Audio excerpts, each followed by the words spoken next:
Hello everyone, we're back with more tributes, so welcome to another video on our channel News Faster. This video features a list of American legends who died recently or within the last few days. Number 1. David Harris, actor.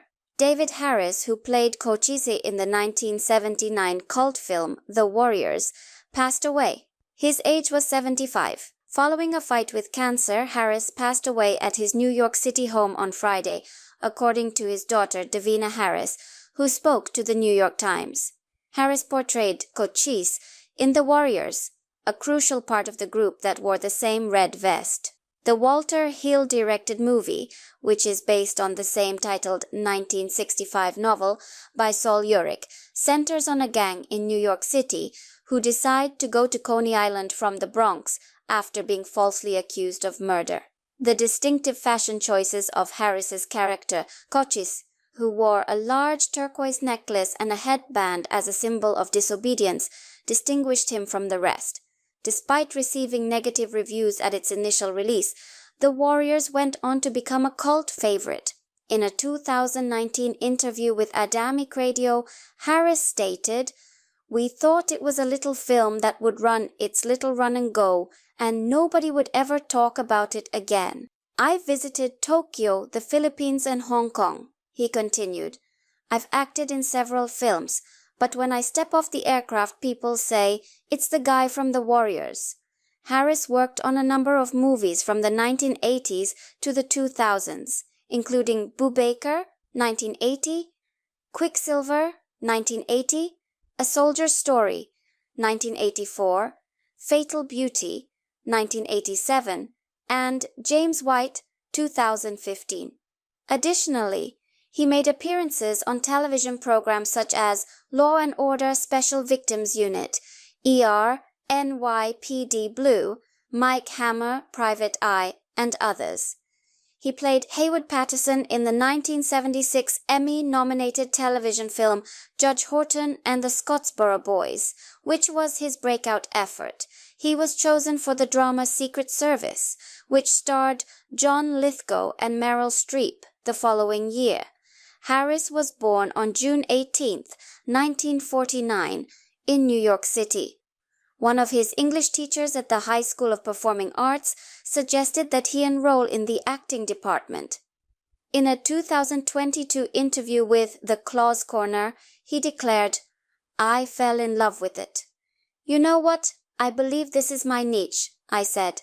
Harris's mother, Maud Murray Harris, brother Arthur A. Harris and Vincent J. Harris, sister Jeanette C. Harris-Iswerin, and 2 grandkids survive him along with his daughter. Number 2.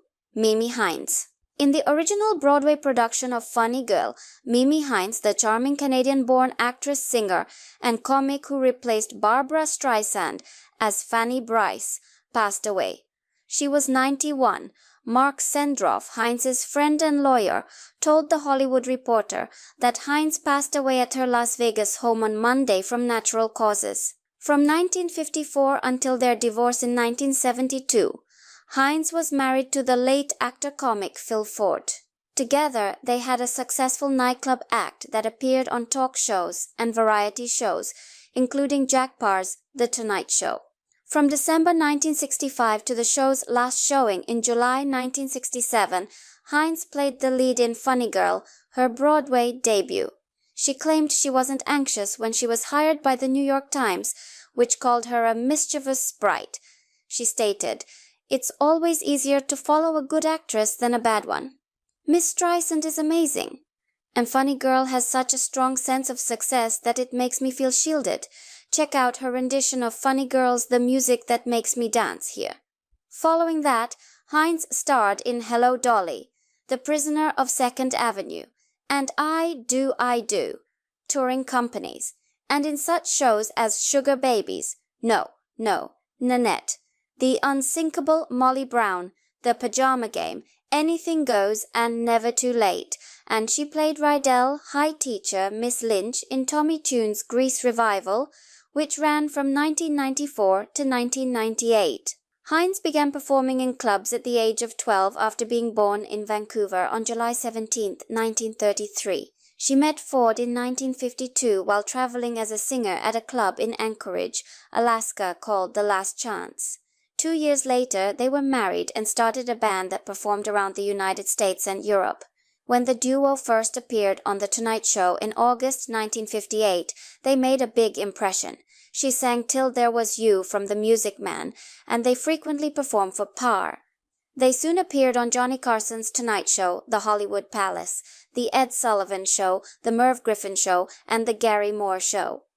In 1964, she and Ford taped a pilot for a television program that would have starred them as employees of the Garden of Eden, a wellness retreat, but the show was never approved. For Funny Girl, her then-husband joined her in the cast to play Eddie Ryan, Bryce's mentor. The show was a huge success. In 2000, she starred alongside Jane Powell, Charlotte Rae, and Helen Gallagher in an off-Broadway production of Kander and Ebb's 70 Girls 70. Number 3. Jeri Taylor, Emmy-nominated producer, showrunner, director, and author Jeri Taylor passed away. She was most recognized for her work on Star Trek The Next Generation and Star Trek Voyager, which she co-created. Her age was 86. According to the official Star Trek website, Taylor passed away on Thursday, October 24th. In 1990, during the 4th season of Next Generation, Taylor joined the team. She joined Rick Berman and Michael Piller as co-executive producers by the 6th season. After that, she was the showrunner and executive producer for the 7th and last season of the program, for which she was nominated for an Emmy for Best Outstanding Series. Together with Berman and Piller, Taylor went on to establish Voyager, and from 1995 to 1998, she was the showrunner for the first 4 seasons of the series. Later, she served as a creative consultant for the last 3 seasons of the program. According to the official Star Trek website, Taylor wrote more than 30 episodes for the Star Trek franchise, although she was most proud of the Next Generation episode The Drumhead. She also produced the television shows Quincy and M.E. Zrenia directed episodes of Magnum, P.I., saw component placement In the Heat of the Night and Jake and the Fat Man, and authored the 1987 movie A Place to Call Home, which starred Linda Lavin. She authored 3 Star Trek novels for Pocket Books and was given story by credit for 3 episodes of Star Trek Deep Space Nine. On June 30th, 1938, Taylor was born Jerry Cecile Sewer in Evansville, Indiana, to parents Rua and Robert. After graduating from Indiana University, she went on to California State University, Northridge to earn her master's degree.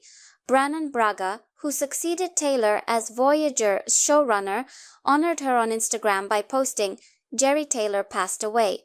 In addition to being an amazing writer and showrunner, she was also a beloved mentor to me. As evidence of her patience, Jeri fostered a whole crew of young authors and was generous with her time and advice. Without Jeri's careful mentoring, I wouldn't have a profession. We all learned so much from her. She will be remembered in a variety of ways, but probably most notably as Captain Janeway, who embodied Jeri's greatest qualities. "We were fortunate to know you, Jeri Taylor.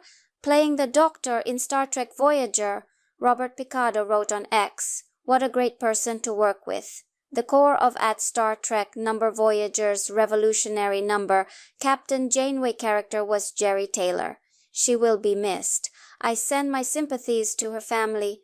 In an homage to Taylor, graphic designer Michael Okuda, who created the Okudagrams computer interfaces for the Starfleet, wrote, "It was always a pleasure to work with Jeri Taylor. She was very open to recommendations and ideas, even from the art department's designers. She was kind and considerate, and she always gave us the impression that we were valued members of her team.